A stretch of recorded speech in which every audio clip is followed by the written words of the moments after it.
We also have, though, some other news reported by Dick Dixon, who is not a fan of me over at the Bleeding Asshole. IDW is making a change. So it was reported. Okay, I've heard about this. So it was reported, by the way, that for the first time in a while, expenses are down in this last quarter. Because, like we were doing it, talking about on Ribbon and Silver, they were losing money like it was going out of style. Those were down. They're making a little more money than what they had been in the previous quarters. I don't know if they've completely broken even, but they're at least doing better. So they're apparently about to make some critical adjustments. And apparently firing Heather Antos. I think she's still there. I think they have got rid of some other people, but Heather's still there. They're firing Heather Antos? That has not been reported yet, to my knowledge. They're firing Heather Antos? Fortunately, that is not part of the bullet points. They're going to fire Heather Antos? But they are. So this is the shift. Again, interesting nonetheless. Talking about this with shareholders earlier this week, CEO and publisher David Jonas in the investment call. And this is what their new approach is. This is what it's going to include.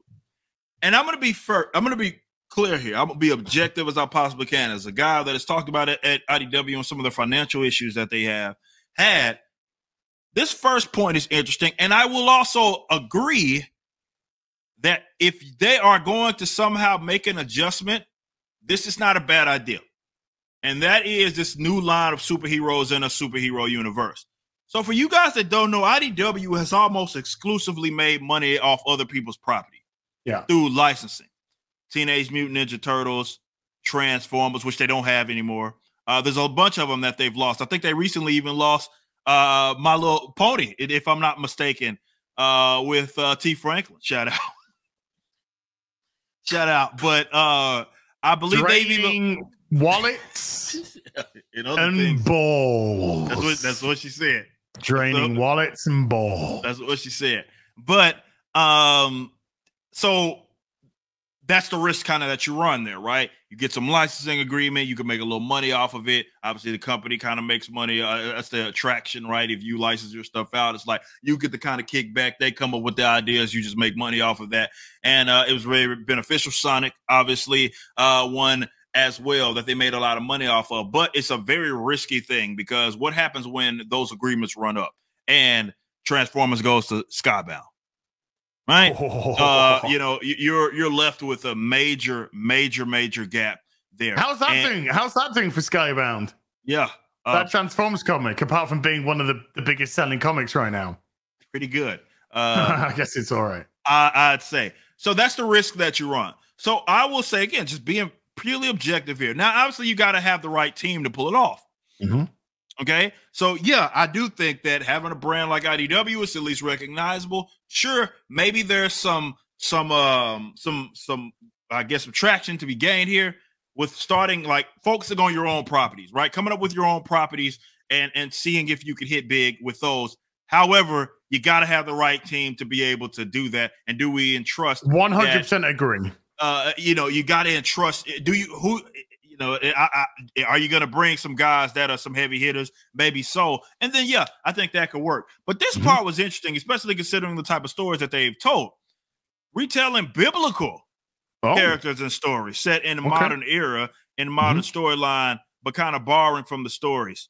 Since David Jonas believes that they can reach a whole new audience and bring the talented of the comic industry and mesh it with the religious community. Which would be, again, interesting enough. How that's pulled off, I don't know. But that is an interesting, like, kind of, like, veering away from My Little Pony to... Yeah, just as a quick favor. Yeah. Could you just share what I've got down below? Just quickly.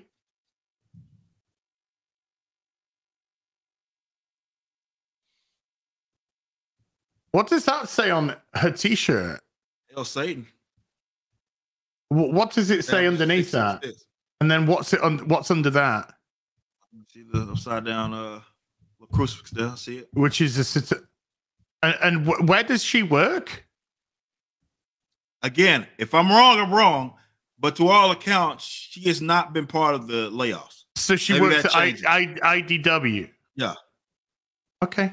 But they're going to focus on biblical thing. So maybe that means Heather Antos is going to be getting, I don't know, some sort of exorcism in order to stick around. I don't know how that's going to pull that off, but I'm just reading what's being reported here.